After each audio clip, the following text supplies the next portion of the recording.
Je vais tout de suite passer la parole à Thierry Toussaint, qui va nous parler de ce qui s'est passé pendant la négociation conventionnelle de 2024, qui s'applique ça y est, complètement maintenant.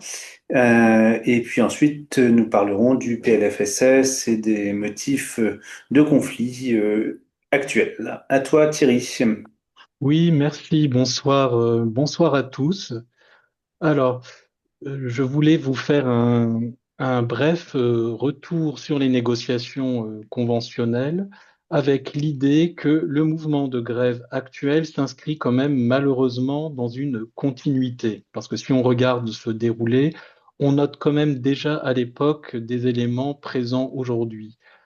Et même si on pourrait croire qu'avec 8 ministres de la Santé différents depuis 2022, il devrait y avoir de la discontinuité, au contraire, il y a une continuité, mais qui ne nous semble pas aller dans le bon sens. C'est le moins que l'on puisse dire. Alors, pour rappel, les négociations conventionnelles avaient commencé à l'automne 2022, et c'était dans un contexte budgétaire qui était très tendu. C'était très tendu de part et d'autre, et du côté de l'administration, du fait de ce contexte budgétaire, et aussi du côté des syndicats. Il y avait quand même un mouvement commun des syndicats qui était quelque chose qui avait été appelé le choc d'attractivité. Et pour vous donner l'exemple de ce côté très explosif en 2022, c'est qu'il y a eu une première grève en décembre. En décembre. Pour ceux qui s'en souviennent, c'est à ce moment-là que le mouvement Médecins pour demain est apparu. Donc, des négociations, vous voyez, qui ont commencé dans un contexte assez électrique, avec une rupture de ces négociations fin janvier 2023, suite au dépôt de la loi Rist qui contenait des éléments court-circuitant les négociations conventionnelles. Bon, après, après la reprise des négociations, il y a eu finalement en février une rupture de la signature, et rupture de la signature refus de la signature qui s'est appuyé sur le refus du contrat d'engagement territorial de santé. Voilà, pour ceux qui s'en rappellent, la CNAM proposait des augmentations des honoraires assez intéressantes, hein, notamment pour les psychiatres en secteur 1, avec en échange des, euh, des engagements à avoir une file active d'un certain niveau, qui était, je crois, de 350 patients à l'époque vus sur une année, des engagements à ouvrir sur un certain nombre de jours dans l'année, enfin des consultations avancées. Bon, ça, il y a eu une unanimité syndicale pour refuser cette signature. Et ce qu'on note aussi quand on regarde un peu les communiqués qui ont été faits à l'époque, suite au refus syndical de la signature, il y a eu le début de ce que j'appellerais la petite musique de la rente. Voilà, les médecins, certains médecins seraient assis sur des rentes qu'ils ne voudraient pas laisser. Bon, ce refus de la signature a amené à un règlement arbitral qui a duré de mai 2023 jusqu'à l'automne 2023, où les négociations ont pu reprendre après un second mouvement de grève, le mouvement de grève d'octobre 2023, qui s'appuyait notamment sur la lenteur à la reprise des négociations, mais aussi qui a été causé par la loi Valtou qui contenait un certain nombre d'irritants, comme on dit de plus en plus maintenant, un certain nombre d'éléments sur l'engagement territorial à nouveau, avec des limitations des installations, des demandes de participation des libéraux à la permanence en établissement de santé. Bon, cette loi a fini par ne pas être adoptée en l'état, mais on note à nouveau une tentative de court-circuit des négociations conventionnelles via la loi. Bon, les négociations qui ont repris à l'automne 2023 ont eu un tempo plus lent, avec plus de temps pour de discussions. Elles étaient dans un climat quand même moins difficile que la première phase de 2022, et elles ont amené à une signature en mai 2024.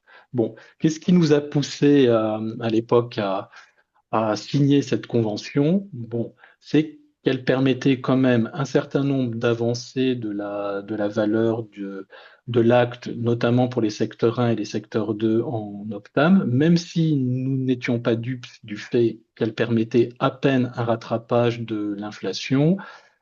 Elle a permis aussi une valorisation du travail avec les enfants et les jeunes adultes.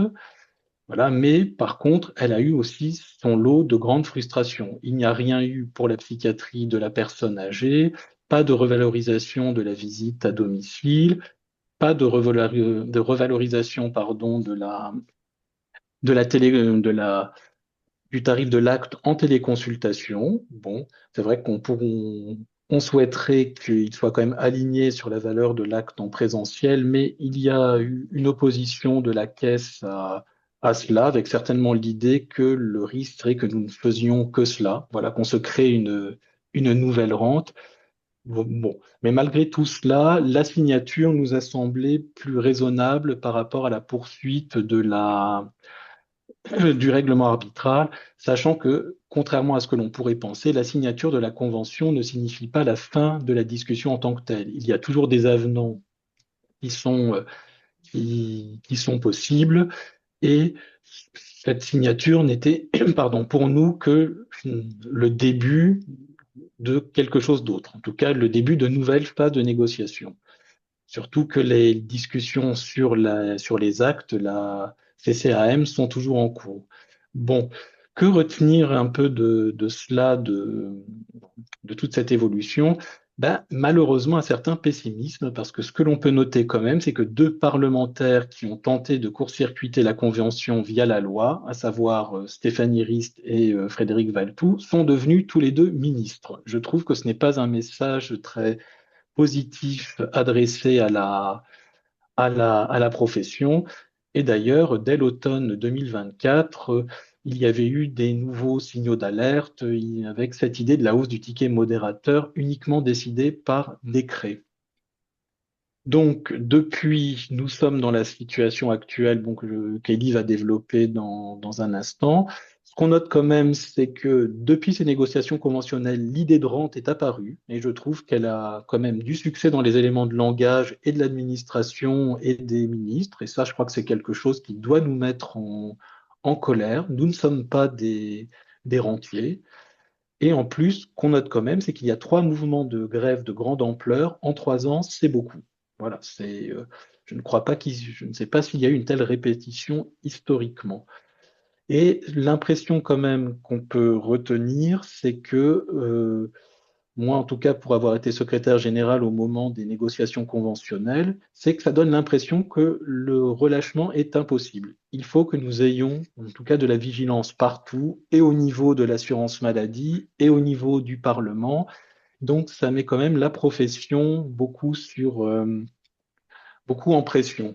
D'où, voilà, à nouveau l'importance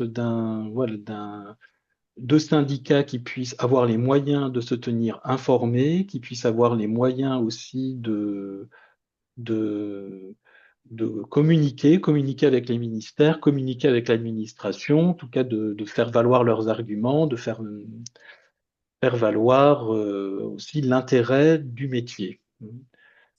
Métier qui, et je rejoins ce que Patrice disait, est quand même très très menacé, je trouve, dans son exercice en ce moment. Voilà. Je ne rentrerai pas dans le détail des nouveaux actes et des nouveaux changements créés par la Convention. Voilà, ça nous prendrait, je pense, trop de temps, ça serait un peu fastidieux.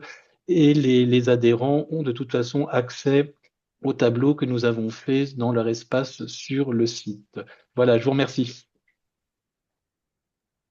Merci Thierry. Effectivement, il y a une continuité qui est nettement visible.